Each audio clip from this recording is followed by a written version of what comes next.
Bueno, buenas tardes, hermanos. Estoy de nuevo, os voy a grabar en esta ocasión el audio y el vídeo y os pasaré los dos para que tengáis los dos formatos para quien quiera verme la cara y el que pase de mirarme. Que bueno, me parece que cada uno tiene que elegir lo que quiera. Estamos en libertad, el Señor nos ha hecho libres. Así que bueno, yo creo que podemos, como siempre, pues empezar pidiendo que el Señor nos dé su ayuda y su gracia.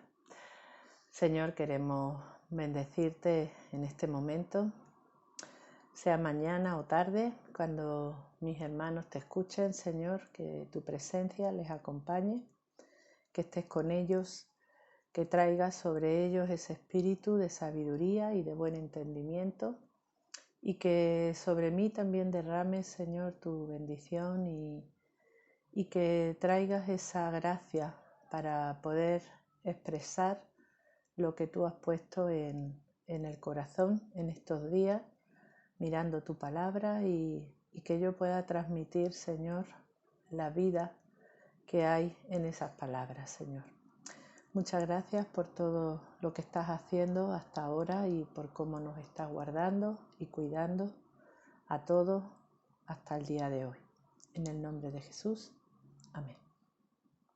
Bueno, yo tengo aquí mi Biblia abierta, tengo aquí mis notas, mi agua, como Xiomara.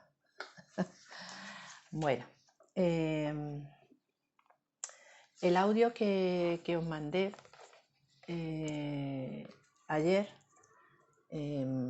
pues era un poco expresando algunas cosas que, bueno, pues que ya os dije en el audio que tenía que hablarlo con Xiomara, a ver cómo vamos a hacer a partir de que terminemos el libro de Esther, que sabéis que nuestra guía llega hasta ahí.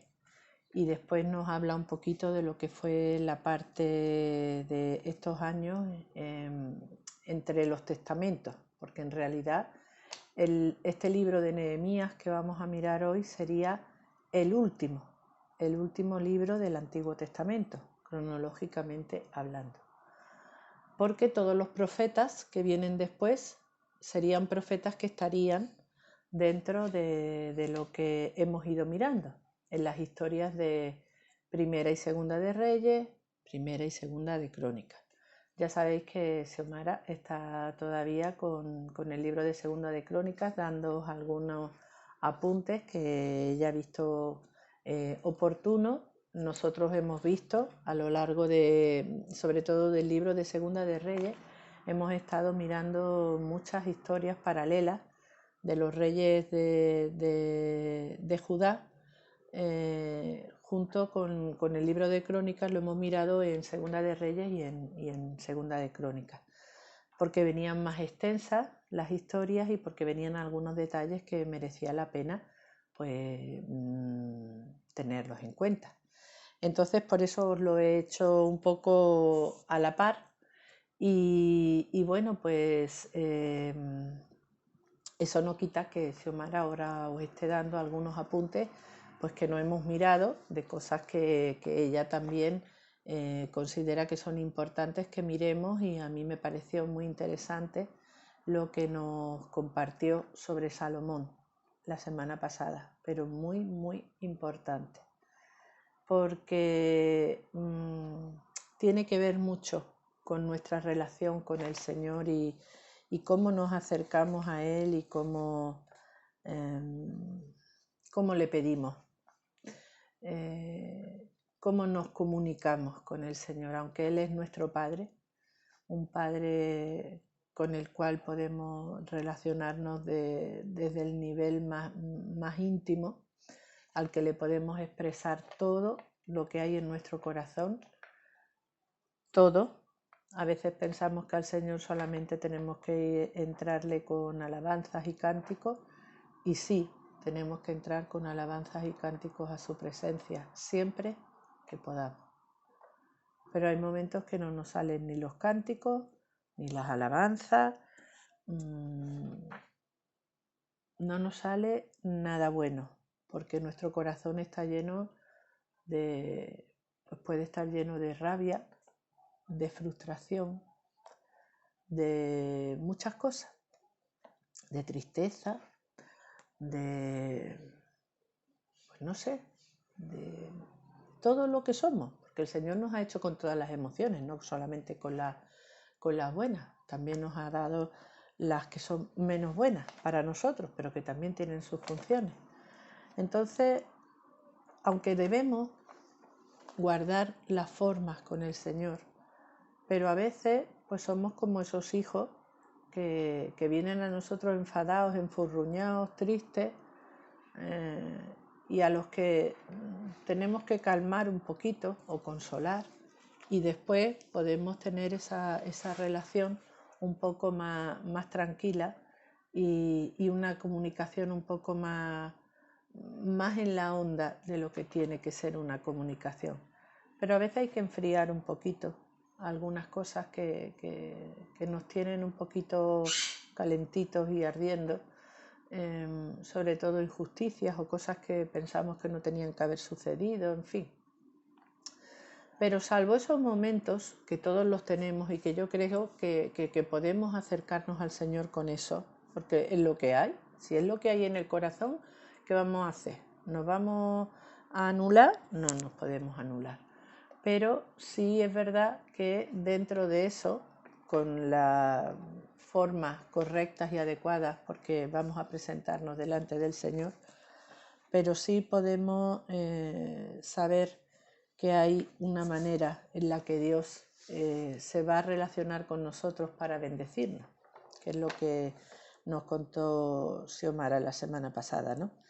De cuándo es que Dios nos habla, qué es lo que nos dice cuando nos habla, qué le gusta escuchar a Dios de nosotros, de sus hijos, y cuál es su reacción cuando escucha lo que desea. Eso es un poquito lo que escuchamos la semana pasada, y por eso creo que es importante que todas estas cosas las podamos compartir con vosotros, porque no dejan de ser cosas actuales para nosotros hoy, y que si damos esos pasos cuando nosotros nos acercamos al Señor, pues la respuesta es bendición, es lo que vimos. Cuando vamos de la manera correcta, cuando decimos lo que tenemos que decir, cuando Dios escucha lo que desea escuchar, su respuesta es de bendición, pero de bendición abundante. Entonces, hoy, después de esos apuntes de Salomón, volvemos un poco a donde estamos nosotros, que es estábamos viendo el libro de Esdras la semana anterior, y ahora vamos a ver en Nehemías. Sabéis que Esdras y Nehemías estuvieron durante un tiempo compartiendo años y compartiendo historia en Jerusalén.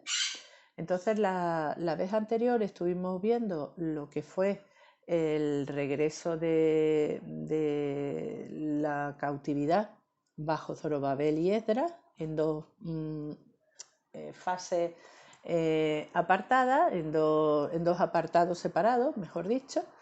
Y hoy vamos a ver en el libro de Nehemías algo similar. También tiene esa misma estructura, en dos partes. Entonces os cuento un poquito. Primero os voy a hacer un resumen de lo que es el libro de Nehemías y después vamos a mirar algunos capítulos. Yo hoy no os voy a contar todo del libro porque hay cosas que me parece que hay que detenerse un poquito y prefiero hacerlo pues en 2 o 3 veces, lo que haga falta. Yo creo que en 2 veces estará bien. Así que bueno, os cuento un poco. En cuanto a la información general de Nehemías, bueno, pues ya sabéis que la palabra nos dice que él era copero del rey. ¿Y qué era ser copero del rey? Uno se imagina que el que le está sirviendo el vino, y tú dices, bueno, pues eso tampoco es para tanto, que le lleve el vino. Bueno, pues llevarle el vino no era solo llevarle el vino, es verdad que le servía el vino a él y a los invitados que pudiera tener en un momento, especialmente a él, pero era un personaje que no era tan simple su trabajo. Era un hombre de confianza del rey, porque ya sabéis, porque lo hemos hablado, que los reyes los envenenaban, los apuñalaban y los mataban allí en sus propios tronos y en sus propios palacios. Entonces, el tema de tener un copero era porque ese hombre, antes de servir el vino al rey, lo probaba él. Y si estaba envenenado, ya sabéis quién moría. No moría el rey, moría el copero. Pero precisamente porque era un hombre que exponía su vida por el rey cada vez que realizaba esa función, pues era un hombre de confianza y un hombre de influencia para el rey. Tenía ese alto cargo, era un funcionario, o sea que no era un siervo cualquiera, era un funcionario de alto rango dentro del palacio. Era confidente del rey. El rey podía hacerle confidencias y él pues transmitirle cosas que pudiera escuchar del reino o de cosas que fueran necesarias. Entonces, como os digo, este libro también tiene dos partes, igual que Nehemías, que Esdras. Esdras tiene el regreso, como os había dicho, bajo Zorobabel, el regreso bajo Esdras. Y en el libro de Nehemías vamos a ver, por un lado, la reconstrucción de los muros. Ya tenemos aquí al compañero de viaje, Coti, los hermanos Coti. Y por otro lado están las reformas también que hizo Nehemías. Esdras hizo una reforma y Nehemías hizo otra. Esdras construyó el templo, Nehemías reconstruye los muros de la ciudad. Y vamos a ver que ambos, sabéis que ambos libros están escritos por Esdras, pero vais a ver que en ambos libros hay algo llamativo. Y lo llamativo es que cuando estamos haciendo la obra de Dios, siempre va a haber oposición, por un lado, lo vamos a ver muy clarito en Nehemías, y por otro lado que la ley, la palabra, oírla y obedecerla es lo más importante. Y que habrá que hacer lo que haya que hacer. ¿Os acordáis que vimos, lo último que vimos de Esdras fue esa situación en la que los matrimonios mixtos se separan y se produce ese divorcio de las mujeres extranjeras y se marchan, las despiden a ellas y a los hijos que habían tenido con ellas? O sea que es duro. No nos vamos a llamar a engaños con que el Evangelio y obedecer la palabra es muy fácil. Es sencillo, por una parte, si somos capaces de dejar que el Espíritu de Dios nos dirija en todas las cosas. Como somos realistas y sabemos que no, pues entonces en muchas ocasiones el morir, como nos dice Rafa, el morir a nosotros mismos, y como dice la palabra, claro, pues no es sencillo, porque hay que negarse no solamente a uno mismo, a veces hay que negar cosas que tienen que ver con otras personas, como pasó en este caso. Y hay que dejar atrás cosas que consideramos importantes y de valor. Pero aquí estamos hablando de una perla de gran precio. Y por esa perla yo vendo todo lo que tengo para adquirirla. Es lo que en esa parábola del Nuevo Testamento nos cuenta Jesús, que es el reino de los cielos. Entonces esos asuntos que os he mencionado de la obediencia y de la oposición a la obra, son importantes que los tengamos en cuenta. Y que nadie se lleve a engaño de que hacer la obra de Dios es muy fácil. Y que vamos a tener muchas cosas buenas y muchas bendiciones y que nos va a ir de fábula. Los que lleváis muchos años como yo en el Señor, sabéis que no es así.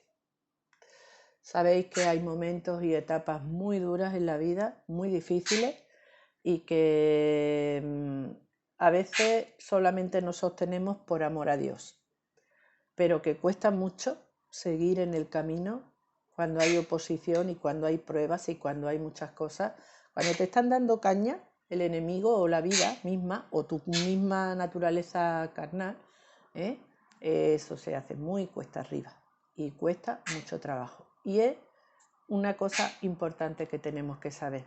Pero también tenemos que saber que igual que hay oposición, que igual que hay contrariedades, igual que hay obstáculos, también está la mano de Dios. Estuvo con Esdras, ¿os acordáis que Esdras tenía una frase que él decía, a ver si os la encuentro.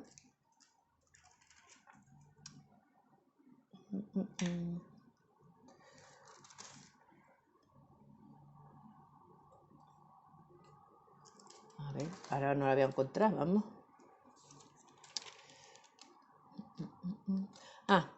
Porque la mano de Jehová su Dios estaba sobre Esdras, estando con él la buena mano de Dios. Esa frase que se repite mucho en Esdras quiere decir que lo mismo que la mano de Dios estaba con Esdras y como estuvo con Nehemías y como ha estado con todos los que hemos ido viendo a lo largo de todas estas clases que hemos estado haciendo, que han tenido un corazón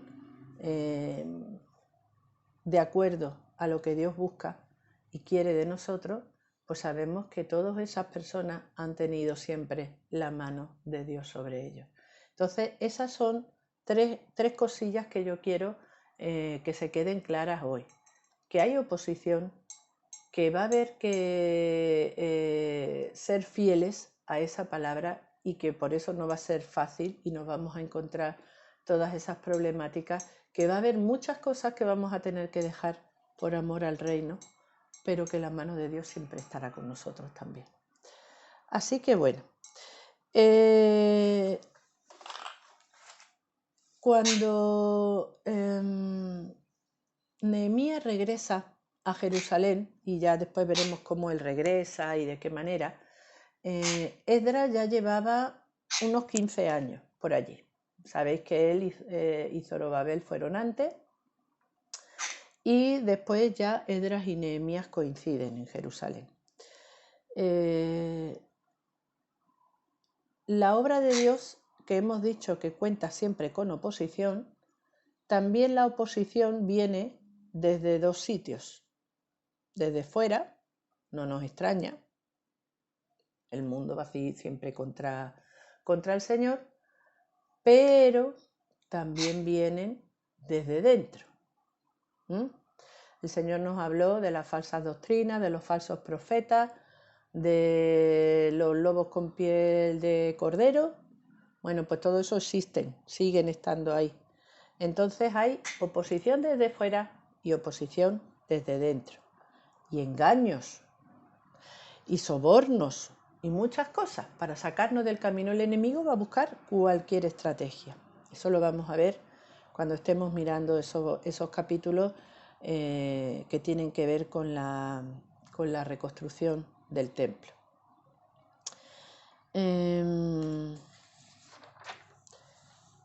Sobre las reformas, pues nos vamos a dar cuenta, como yo os decía, que cada vez que en la palabra hemos encontrado un rey o alguien que encontraba la ley y la leía, inmediatamente había un resultado. Era el arrepentimiento, era el ayuno, era el lloro, el cilicio, era la oración, la búsqueda de Dios y el pacto de seguirle. Todas esas cosas siempre han tenido que ver cuando la ley, cuando la palabra era encontrada, era leída y la gente la escuchaba con el corazón adecuado. Porque si tú escuchas la palabra como el que oye llover, pues no te va a hacer ningún efecto. Pero si tú la escuchas con el corazón adecuado y prestando atención espiritual, esa palabra siempre tiene un efecto y te va a llevar al punto donde Dios quiere llevarte, a que te des cuenta de que tienes que corregir rumbo. Esa frase también la conocemos muy bien, hay que corregir rumbo y encaminarnos otra vez para el objetivo que el Señor tiene y para su propósito. Así que ese sería un poco el resumen del libro de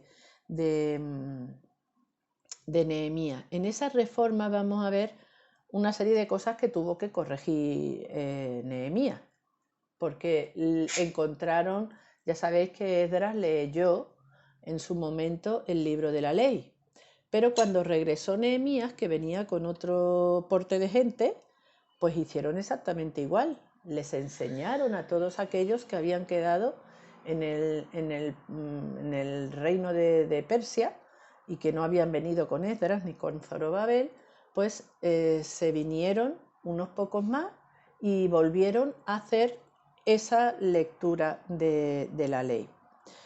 Bueno, pues vamos a ir viendo. Os cuento así a grandes rasgos que entre las reformas pues prohibió la usura que se estaba dando en aquel tiempo, promovió el rescate de los judíos que por hambre, por necesidad tuvieron que venderse como esclavos a los hermanos y se quedaban ahí porque los otros ni pío. El día de reposo se lo estaban saltando como les daba la gana, en esos días compraban, vendían gente de fuera, lo vamos a ir viendo, y en todo eso era un descoque. Pusieron un impuesto, pensabais que los impuestos son de ahora, no, los impuestos vienen desde ahí. Un impuesto anual, una vez al año, cada judío tenía que dar una cantidad para la obra de la casa de Dios. También regularon el tema del suministro de leña para los sacrificios. Bueno, Nehemías puso en orden unas cuantas cosas que estaban un poco dislocadas. Y por último entraron otra vez en la historia esta del divorcio de las mujeres extranjeras, porque todos no dieron ese paso con Esdras, algunos no lo hicieron. Y entonces cuando llegó Nehemías se encontró que algunos todavía estaban en esa situación y Esdras igual pasó un poco la mano, pero Nehemías veréis que tenía un carácter distinto. Nehemías era un hombre que no se la colabas tú fácilmente, era muy avispado, discernía muy bien las cosas y tenía un carácter. No era tan pacífico como era Esdras, sino que él iba un poco más a... tenía un carácter más español, creo yo, que no lo toreaban fácilmente. Bueno, pues miramos ahí en el capítulo 1, vamos a estar mirando la guía, ¿vale? Tenerla ahí leyéndola, porque vamos a ir leyendo la guía y vamos a ir mirando la palabra. En esta ocasión vamos a hacerlo así. Entonces, en la página 96, al final, donde viene ya un último parrafito, que se refiere ya al libro de Nehemías, y pone en el capítulo 1, oración de Nehemías. Nehemías es funcionario del rey de Persia, dice ahí, se entera de que el pueblo en Judá está mal y que la ciudad de Jerusalén está destruida. ¿Cómo se entera Nehemías de eso? ¿Cómo llega él a enterarse de esa historia?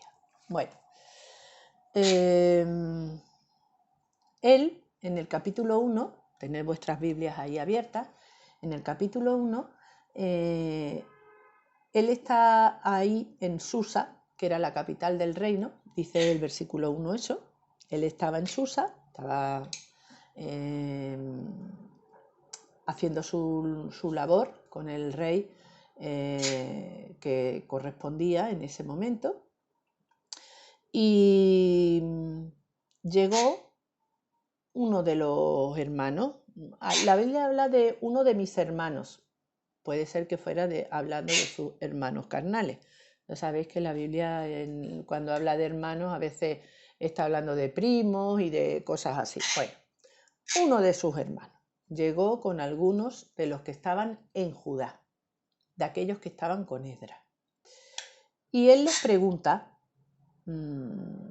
por todos los que estaban allí, por todos los que se habían ido para allá, cómo estaban, cómo andaban, cómo estaban las cosas por allí en general. Entonces el versículo 3 le da una respuesta a Nehemías que lo deja hecho polvo. Le dijeron el remanente, versículo 3 del capítulo 1, el remanente, los que quedaron de la cautividad allí en la provincia, están en gran mal y afrenta, y el muro de Jerusalén derribado, y sus puertas quemadas a fuego. Las noticias no podían ser peores.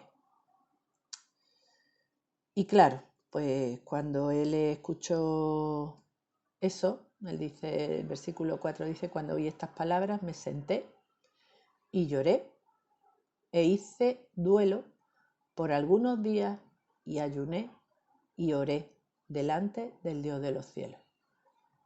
Qué apretado, ¿no? Qué apretado se puso Nehemías, ¿no? Bueno, tampoco. Jolín, Nehemías, lo que has liado. Porque a lo mejor a nosotros nos dice, vamos a suponer que Andrés y Sara han tenido una complicación en nueva vida y se han tomado unas vacaciones. Dicho, nos vamos a reflexionar. Y se van y están una temporadita afuera, reflexionando, pensando. Y pues yo me encuentro, ¿qué te digo? Pues a Raúl, su hijo. Y le digo, Raúl, ¿y cómo están tus padres? Bueno, están mal, están tristes. Pues la verdad que no les ha hecho gracia dar ese paso, pero bueno, estaban un poquito dolidos y ahí están pensando. Si yo tengo un corazón en condiciones, pues yo le expresaré a Raúl mi pena, ¿no? Y mi tristeza de que ellos se encuentren así, porque yo querré tenerlos conmigo y que vuelvan a la casa del Señor, a la congregación de Nueva Vida. Y bueno, y le diré, bueno, Raúl, voy a estar orando, te voy a apoyar en oración, tú sabes que yo os quiero un montón, y le diré algunas cosas que se esperan de esa situación. Alguno puede tener otro tipo de reacción, como la siguiente. Por si se han ido, ellos sabrán. Las cosas hay que resolverlas dentro de la iglesia. Y si uno se pone con el moño alto y decide de irse, pues encima no vamos a estar pendientes de ello. Esa podría ser otra reacción. Igual no la hay entre vosotros. Yo la he visto. Incluso en algún momento, lo voy a confesar, como estamos hablando de Esdras y Nehemías que confesaban los pecados del pueblo, yo voy a confesar uno mío.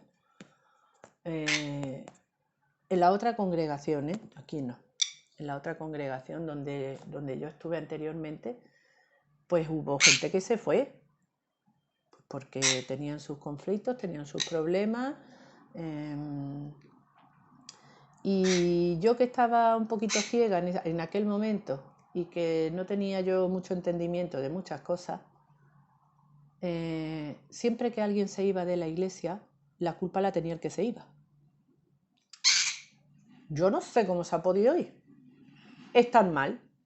Seguro que están mal.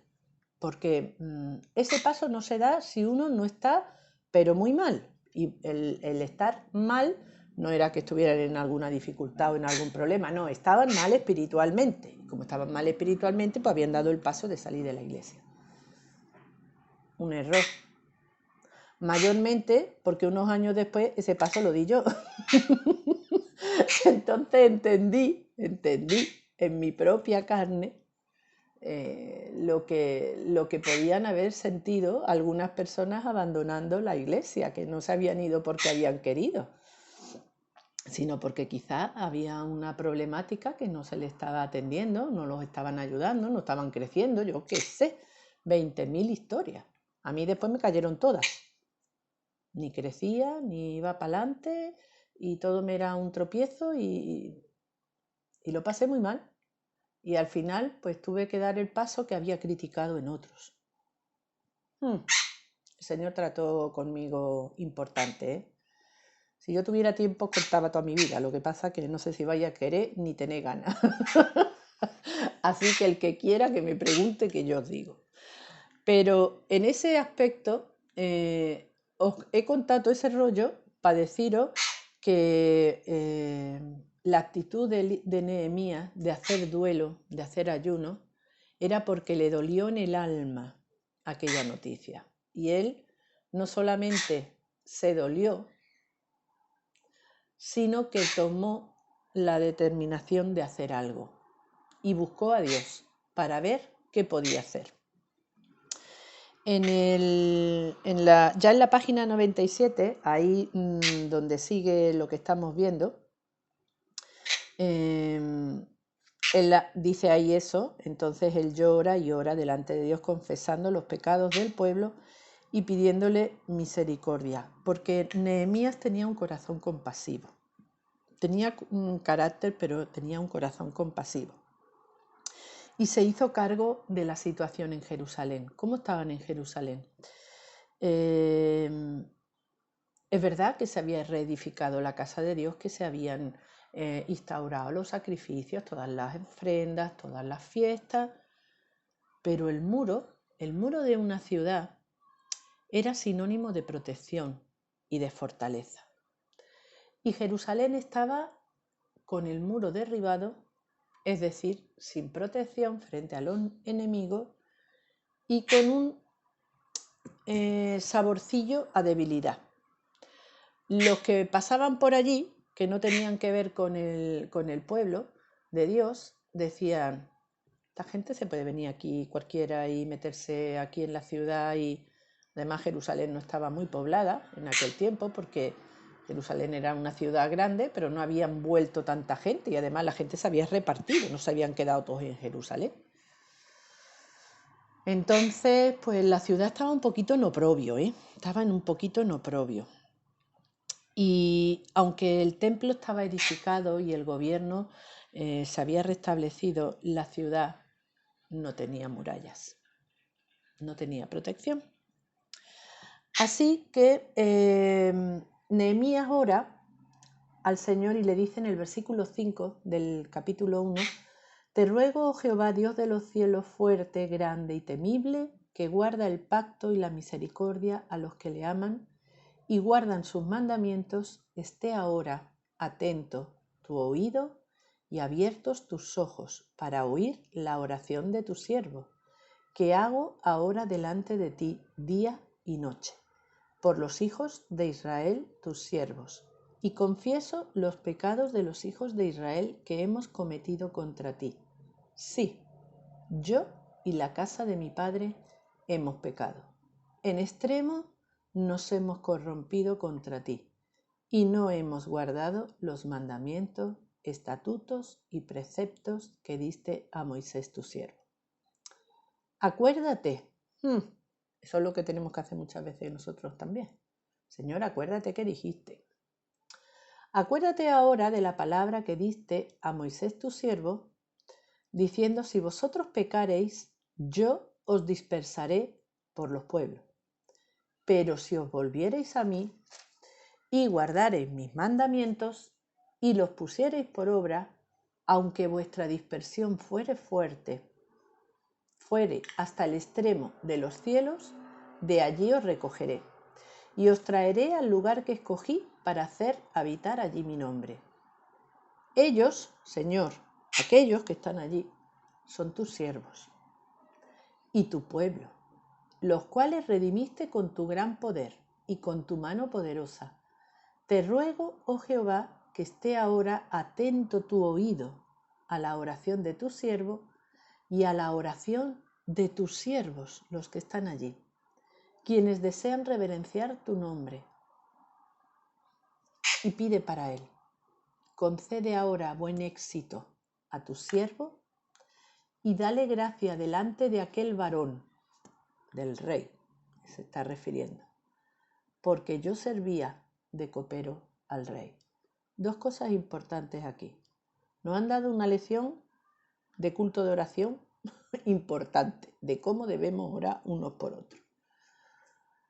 Nos enseña aquí que hay que recordar en oración las promesas y las cosas que Dios nos ha hablado a nosotros. A veces todos tenemos no solamente las promesas bíblicas, sino que en oración a veces el Señor nos ha dado una palabra para nosotros, para nuestra situación, para nuestra dificultad, para nuestro problema. Y el Señor nos ha dado una palabra a través de un hermano o en oración, y esa palabra de vez en cuando hay que recordársela al Señor. No porque el Señor tenga mala memoria, sino porque Él espera que nosotros le recordemos y le pidamos. Dios le agrada que le pidamos. A veces tenemos las ideas un poco equivocadas. No, al Señor no hay que pedirle tanto. Sí, vale, no solamente le vamos a pedir, pero a Dios le agrada que nosotros le pidamos. Si tenemos una necesidad, que le pidamos a Él, no busquemos la solución por otro lado, sino en Él. Si yo le pido a Él, Dios se agrada de eso, tampoco con exigencia. Pero si yo le recuerdo, Señor, ¿te acuerdas que me dijiste que tú ibas a hacer tal y tal cosa? Te recuerdo que sigo esperando eso y que sé que lo harás. Y te lo recuerdo para que lo tengas en cuenta, no porque dudo de que no lo hagas, sino porque que sepas que yo me acuerdo, que tengo esa palabra guardada en mi corazón.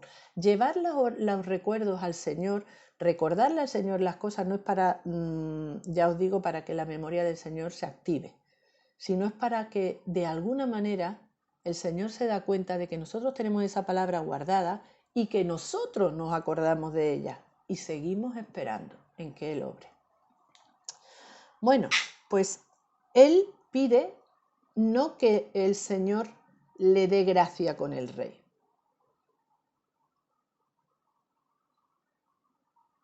Vamos a ver. Sí pide que el Señor le dé gracia con el rey, pero que sea Él el que le abra ese entendimiento al rey, no que el rey cuando escuche de él salga eso, sino que el Señor sea el que le dé gracia a él para que él pueda llevar a cabo lo que hay en su corazón, porque ella tenía en su corazón algo y quería que el Señor le diera su beneplácito a través del rey. Entonces en el capítulo 2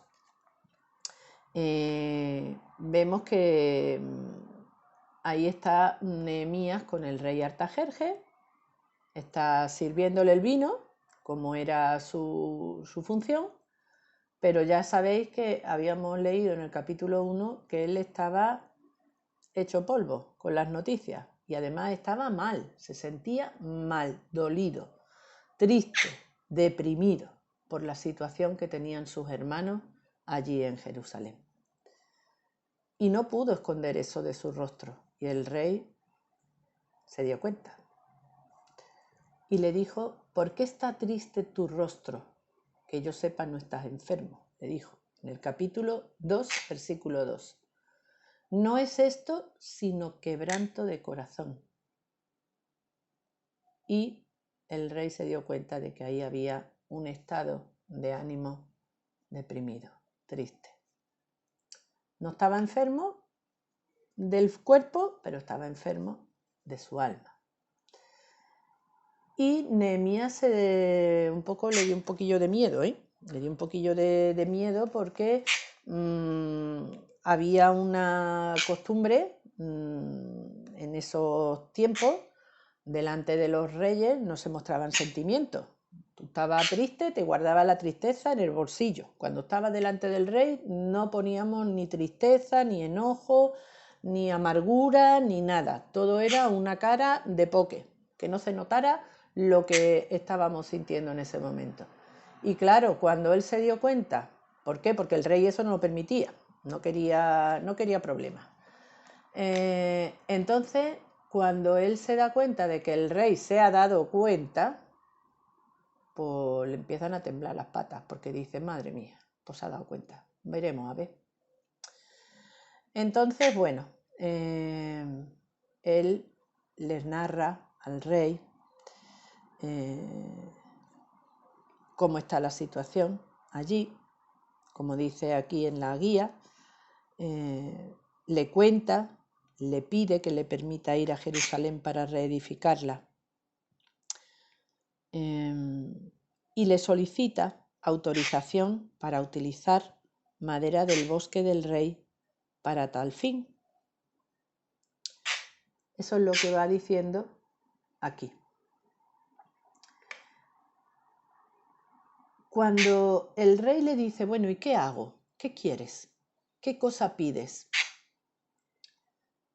Hay una frase ahí súper importante en el versículo 4 del capítulo 2. Entonces oré al Dios de los cielos. Hizo una oración cortísima, de esas que hacemos para adentro, porque estaba delante del rey. O sea, que no es que se puso de rodillas allí, levantó las manos y hizo una oración de media hora, no. Allí, en su corazón, cuando el rey le dijo, bueno, ¿y qué pides? Él haría así, Señor, dame gracia ahora mismo con este hombre. Yo le voy a decir lo que quiero. Eso sería interno, ¿vale? Y le dijo, si le place al rey, tu siervo ha hallado gracia delante de ti, envíame a Judá, a la ciudad de los sepulcros de mis padres, y la reedificaré. Él quería ir, no manda allí gente para que a veces en las necesidades de los hermanos en medio de la iglesia, bueno, que vaya fulano, que vaya mengano, no. Cuando uno ve la necesidad y el Señor te la hace ver, los hermanos de mi célula lo saben porque yo los repito y los repito y los repito. Cuando el Señor te permite ver la necesidad de un hermano, no es ni para que chisme, ni para que critique, ni para que te quedes callado. Es para que actúes. Porque si te la ha permitido ver a ti, es porque hay algo que tú tienes que hacer, aunque sea ir a Rafa o Manolo y decirle lo que has visto o lo que has sabido. Pero nunca para que te quedes quieto.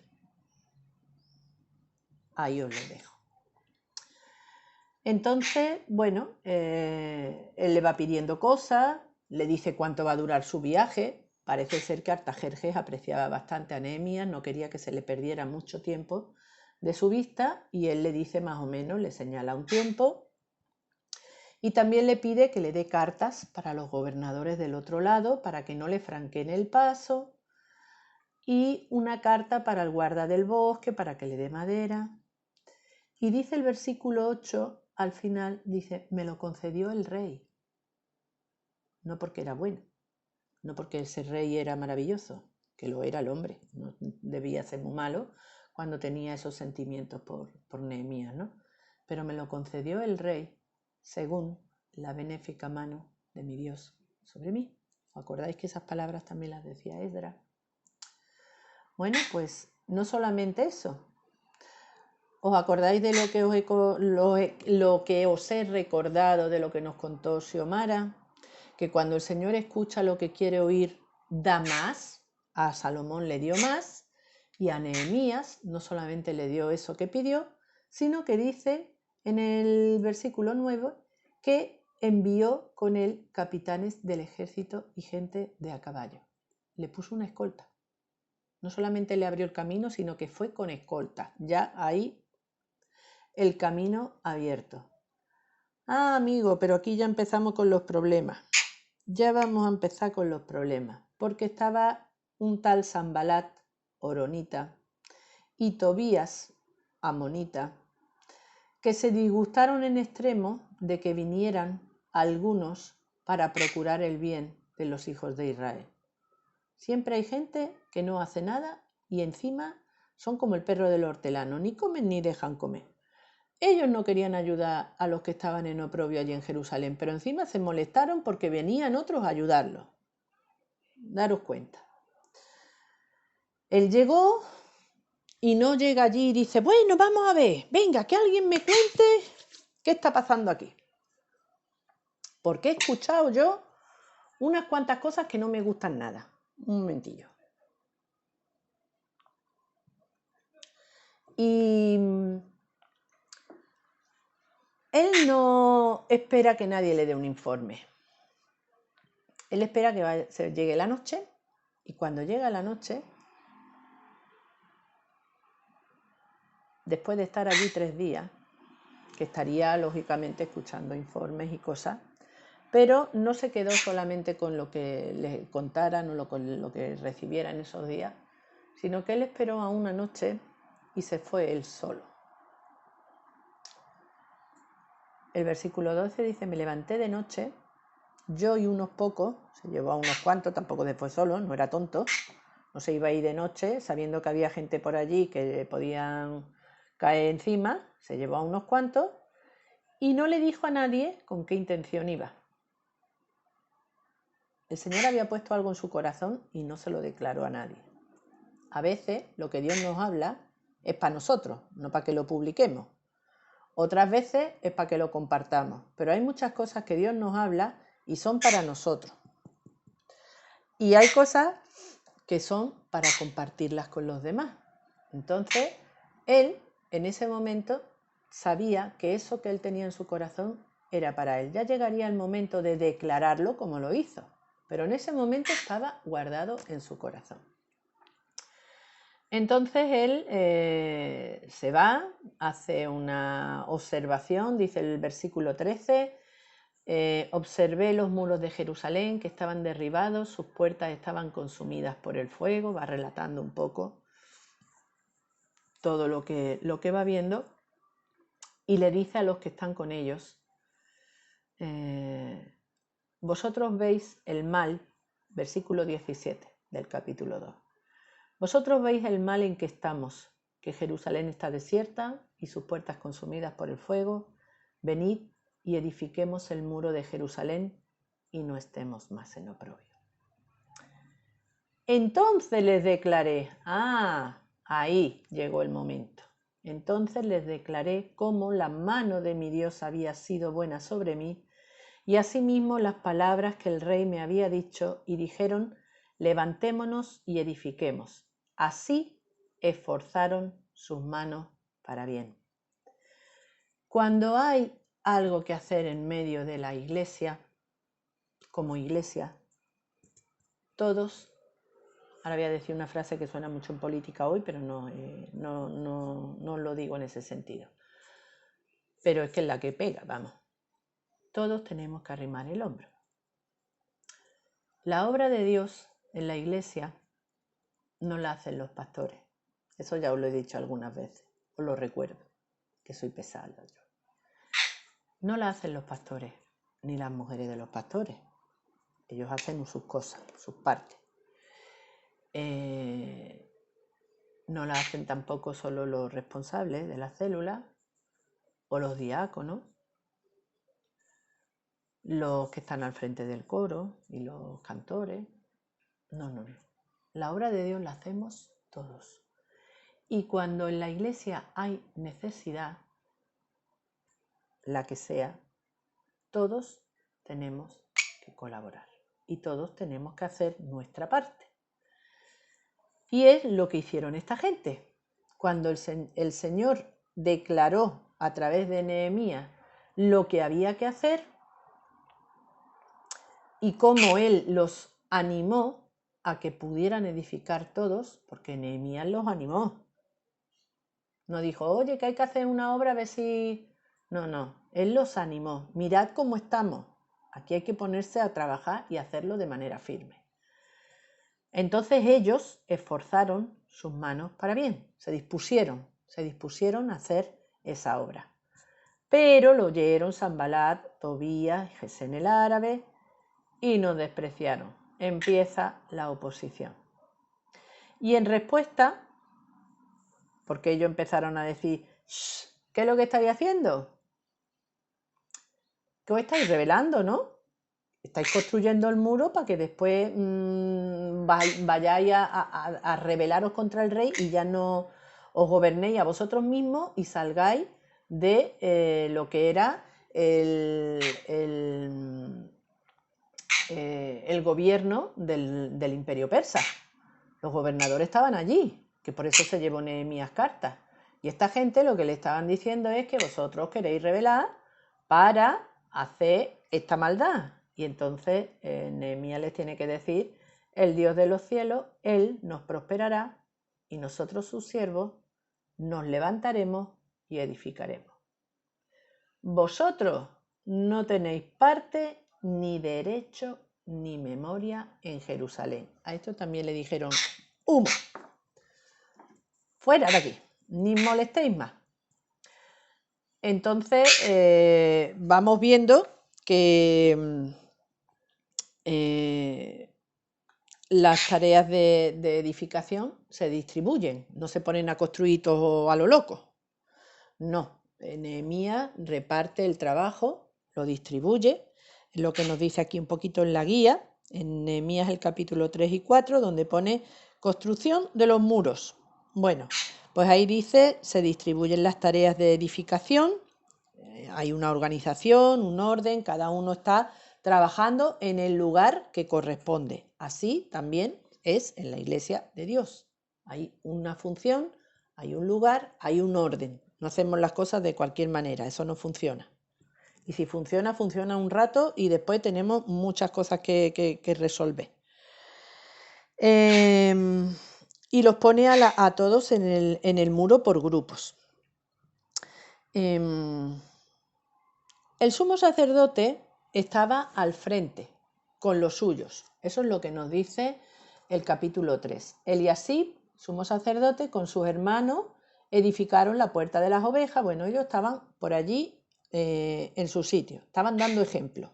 Los sacerdotes, el jefe de los sacerdotes, el sumo sacerdote, y estaban dando ejemplo.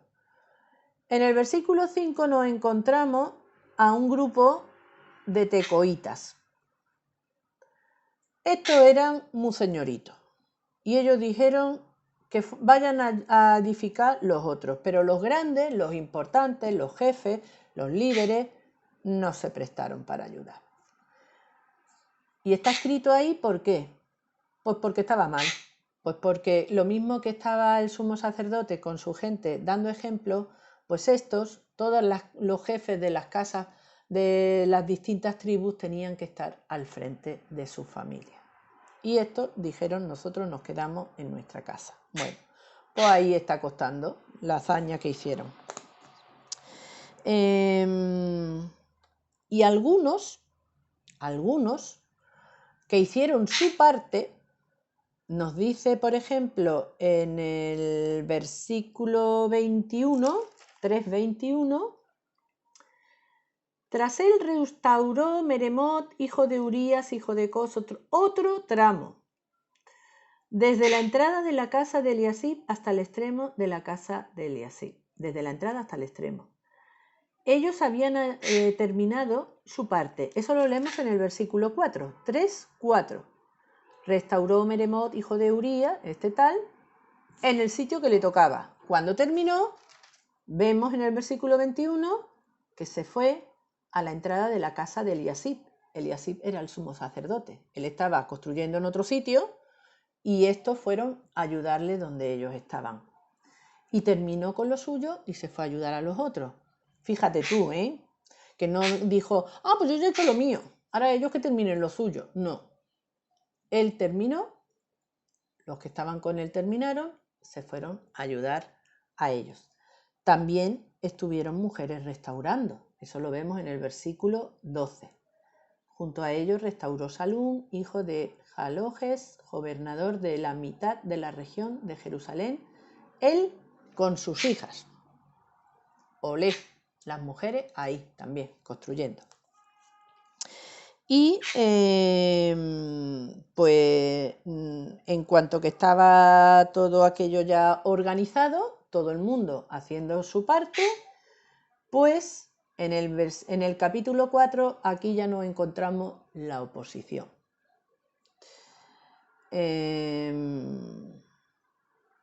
Cuando oyó Sanbalat que nosotros edificábamos el muro, se enojó, se enfureció en gran manera e hizo escarnio de los judíos. ¿Qué hacen estos débiles judíos? Versículo 2. Resucitarán de los montones del polvo las piedras que fueron quemadas. Estaba en burla máxima. Modo burla máxima. Tobías amonita, este era un poquito más hiriente. Lo que ellos edifican del muro, si sube una zorra, lo derribará. Este ya con más desprecio. Lo que estáis haciendo no sirve para nada. ¿Qué hicieron esta gente? Oye, oh Dios nuestro, que somos objeto de su menosprecio. No cubra su iniquidad, no los tengas por buenos. Ni su pecado se ha borrado delante de ti, porque se han airado contra los que edifican. ¿Sabéis que el Señor nunca da por bueno que alguien se oponga a lo que Él está haciendo? Y como el Señor nos usa a nosotros, pues alguien que está haciendo la obra de Dios y hay otro que le está dando por saco, pues el Señor ya tratará con ese que está molestando o que está haciendo obstáculos. Porque el hermano no está haciendo la obra que le da la gana, está haciendo la obra de Dios. Entonces, todas estas cosas nos enseñan un poquito y nos dan un poquito de idea de lo importante que para Dios es que trabajemos juntos y que hagamos las cosas en un mismo sentir. Por eso la Biblia habla de tener un mismo corazón y un mismo ánimo. Eso es lo que tenían esta gente ahí. Estaban edificando juntos y tenían el mismo sentir y el mismo corazón. Así que ellos se encomendaron a Dios y siguieron edificando el muro hasta la mitad de su altura, porque dice el versículo 6 que el pueblo tuvo ánimo para trabajar. Pero los otros, venga, otra vez Tobías, Sanbalat y toda esta gente, se vuelven a encolerizar, conspiran todos a una para venir a atacar a Jerusalén y hacerle daño. ¿Qué vuelven a hacer ellos? Lo mismo que al principio. Oramos a nuestro Dios y por causa de ellos pusimos guarda contra ellos de día y de noche. Ah, mira tú, aquí quería yo llegar. Porque a veces pensamos que orar es suficiente. No, hermano, hay que orar y hay que hacer. Porque a veces no solamente hay que orar. Hay momentos que sí, que son momentos cuando el Señor nos dice, está quieto y conoced que yo soy Dios. Bueno, cuando Dios te diga, estate quieto, te estás quieto. Pero si Dios no te ha dicho, estate quieto, tú ora et labora, como dicen por ahí. Es decir, tú oras y trabajas, que era lo que estaban haciendo ellos. Y ellos dijeron, Señor, confiamos en que tú vas a guardar lo que estamos haciendo. Ya hemos edificado hasta la mitad. Pero por si acaso vienen estos listos esta noche, vamos a poner guardas. Y pusieron guardas. O sea, que no se fueron a dormir todos tranquilos esperando que Dios hiciera su trabajo. No, ellos también hicieron su parte. Y dijo Judá, ya llegó el momento chungo. Las fuerzas de los acarreadores se han debilitado y el escombro es mucho y no podemos edificar el muro. Ya se estaban desanimando, es normal. Hay un momento en que cuando la prueba dura y tenemos oposición y oposición, pues nos falta la fuerza y se debilita el ánimo. Es normal, no es de no ser espiritual, es normal cansarse, es normal agobiarse y es normal desanimarse. Lo que pasa es que el Señor no nos dice que nos quedemos en ese estado, pero es normal entrar en él. No somos superhombres ni supermujeres. Entonces el pueblo empieza a debilitarse. Y ahí hay una cosa que veo que ya voy por una hora y no quiero esto hacerlo rápido. Ay, no, os voy a dejar por aquí. Os voy a dejar por aquí porque aquí habla del escombro, que el escombro impedía poder edificar el muro. Y aquí me gustaría a mí pararme un poquito y contaros algunas cosas sobre lo que son los escombros y sobre cómo hay que limpiar para hacer la obra. No podemos construir con los obstáculos en medio. No podemos hacer eso. Y a veces lo hacemos. A veces no limpiamos todo lo que hay que limpiar, no sanamos todo lo que hay que sanar, seguimos poniendo piedra y edificando y después hay lo que hay. Entonces nos vamos a quedar por aquí. No sé si hemos avanzado mucho o poco, pero hemos llegado hasta donde yo quería llegar. No hasta donde yo quería llegar, pero sí os he dicho todo lo que quería deciros y no he querido ir con prisa. Entonces nos quedamos aquí en este versículo 10 del capítulo 4, del escombro, de las fuerzas debilitadas y de que eso hacía que el muro no pudiera continuar. Vamos a seguir por ahí el próximo día y vamos a ver todavía algunas cosas más que tenemos que ver de este libro de Nehemías. Estamos en el capítulo 4, son 13 capítulos. Así que después iremos un poquito más rápido porque hay otras cosas que avanzaremos un poquito. Pero estas primeras de la edificación y de todo el trabajo que se encontró Nehemías y de cómo él animó al pueblo y de la oposición y de todo eso, creo que merece la pena que nosotros estemos ahí un poquito parados, porque eso que estamos leyendo ahí es lo mismito que nos pasa a cada uno en nuestra vida y que nos pasa a veces como pueblo, como cuerpo. Y esto nos puede ayudar y nos puede dar mucha visión de cómo puede contribuir a ese propósito de edificar la familia de Dios. Nosotros estamos edificando, pero estamos edificando la familia de Dios. Estamos edificando la iglesia entre todos. Así que, hermanos, lo dejamos por aquí. Espero que lo que os he ido contando os haya ayudado un poquito. No me ponéis nada, sigo sin ver ni un comentario de nada, absolutamente nada, o sea que tiene que ser maravilloso lo que Xiomara y yo os damos. Es que no puede ser de otra manera, no nos dais feedback, por favor, decidnos algo. Entonces entiendo que vais aprovechando y ese es el deseo de nuestro corazón, de que vayáis creciendo, de que vayáis avanzando en el conocimiento de la palabra y que todo lo que conocemos y vamos conociendo no es para que nos echemos a dormir, ¿vale? Sabéis que todo esto tiene un propósito en tu vida y en la vida de nuestra iglesia. Pues que el Señor os bendiga mucho. Os he hecho mucho de menos, tengo muchas ganas de veros. No sé cómo vamos a poder hacer, a ver si para el mes de julio podemos planificar algo. Estaremos acabando en julio seguramente esta parte del estudio, ya lo comentaremos con más tranquilidad. Pero bueno, antes de que terminemos tenemos que vernos y la última lección por lo menos tenerla juntos. Así que, bueno, hermanos, que Dios os siga bendiciendo, que os amo con ese amor entrañable que el Señor pone en nuestro corazón y que deseo de corazón que el Señor os dé ese entendimiento para que su obra siga adelante en cada una de vuestras vidas. Os quiero.